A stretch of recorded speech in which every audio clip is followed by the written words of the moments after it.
Армысыздар, құрметті көрермендер, білім қоржыны арнасына қош келдіңіздер. Бүгін сіздерге ұсынғалы отырған тақырыбымыз Блум таксономиясының деңгейлеріне арналады. Жалпы Блум таксономиясын білім саласындағы маңыздылығы қаншалықты, деңгейлеріне сипаттама және тапсырмаларды дұрыс құрудың негіздеріне тоқталамыз. Ал ендеше бастайық. Блум таксономиясы 6 деңгейден құралған. Олар білу, түсіну, қолдану, талдау, жинақтау және бағалау. Оны 1956 жылы Бенджамин Блумның төрағалық етуімен білім беру комитеті әзірлеген. Блум таксономиясы сын тұрғысынан ойлауды қарастыруға мүмкіндік беретін, соған бағытталған ойлау дағдыларының кеңінен қолданылатын иерархиялық моделі.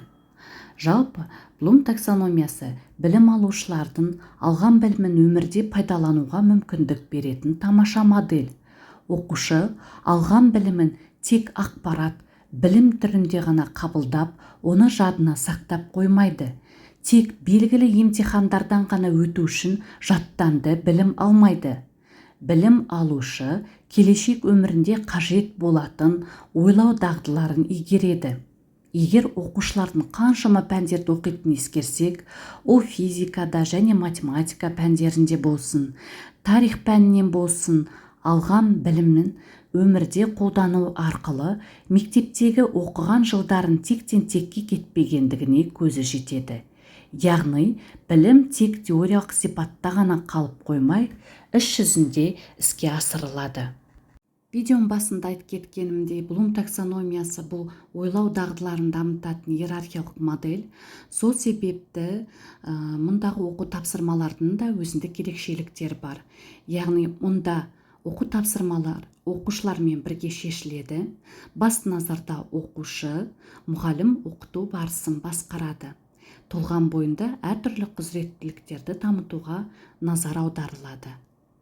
Таксономияның бірінші деңгейі білімдер, мақсаты ақпаратты интериоризациялауға, яғни ақпаратты мұғалім сөздерінен, оқулық бетінен, басқа да көздерден жад қоймасына көшіру. Ақпаратты білімге айналдыруға үйрету болып табылады. Мұндағы тапсырмалар қарапайым болуы мүмкін, яғни қашан, нақты, кім, не деген сияқты сұрақтарға жауап береді. Келесі екінші деңгейіміз бұл түсіну.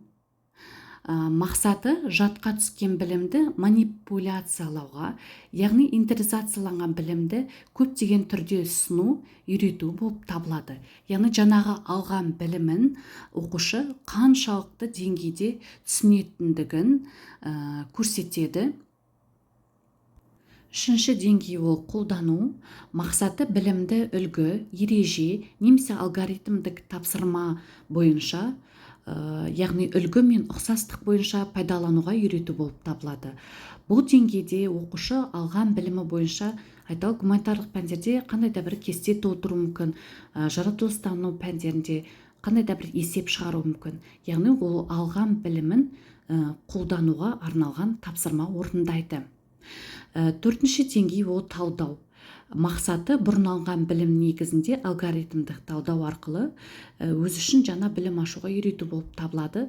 Алған білімі негізінде қандай да бір тапсырма орындау мүмкін, айталық кластер жасау мүмкін, не болмаса өрмекші сызбасын орындау мүмкін. Яғни алған білімін әртүрлі жіктерге бөліп тастайды. Бесінші деңгей келесі ол синтез, не болмаса жинақтау деңгейі деп аталады.